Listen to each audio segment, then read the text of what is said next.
Hello, and welcome to this edition of A Quick Pint. Now, we hear so much about, in the UK particularly, about social mobility and how we can help people who are born, into low socioeconomic status or whatever, rise up out of that. And there is this idea that a big part of it is to do with how the parents behave towards the offspring. What is the nature of the family environment? If only the family environment could be improved, if only the family environment could be more intellectually stimulating, if only the family environment could be basically more middle class, then everybody would have their opportunity and everybody would be able to reach their potential, and all we have to do is do something about the environment.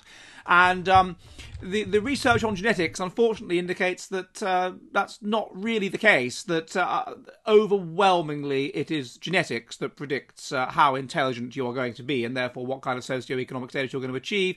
And this has just been demonstrated anew in a fascinating paper based on the German twin study data, disentangling genetic and social pathways of the intergenerational transmission of cognitive ability, a nuclear family twin study by Tobias Wolfram and others. And it basically finds that the degree to which parents can impact the cognitive ability of their offspring, even when we're talking about comparing twins, is basically nil. The extent to which the social transmission of intelligence is transmitted socially from parents to their offspring is small to basically non-significant, particularly once you get past a very, very young age. And overwhelmingly, the means of transmission, even when comparing two children who might well be treated differently by the parents, is overwhelmingly a genetic factor, a genetic issue. And in the study, they looked at the cohort born in 2009, the twin cohort born in 2003, twin cohort born in 1997, twin cohort born in 1990. There is the predictable effect that the impact of genes goes up with age, so this is called the Wilson effect. So in the very, very young cohort, when people are very, very young, then genetics plays less of a part in the cognitive ability between children. But by the time they reach about the age of 10, when we're talking between twins here, it's 55% of the variance. 55% of the variance in how intelligent twins are, that is to say, non-identical twins are, is a matter of genetic differences, and only a tiny amount, an amount that, based on the sample size, is not statistically significant, is just too small to be relevant, is based around social transmission, is based around basically how the parents are treating the twins, is based around environmental factors.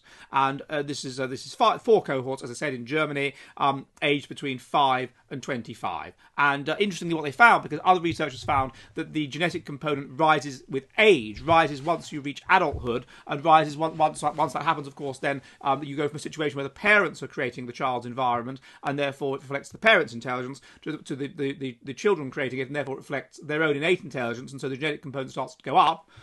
They find, this starts to become about 55% of the variance at the age of 10 already. So perhaps the children are creating their own environment a bit by that age. And so overwhelmingly, the differences between twins are genetic in origin in terms of cognitive ability, and this of course implies that there's very little you can do.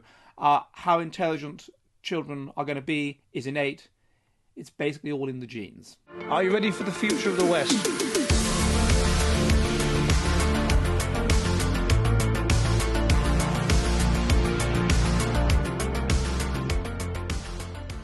Are you ready for the future of the West?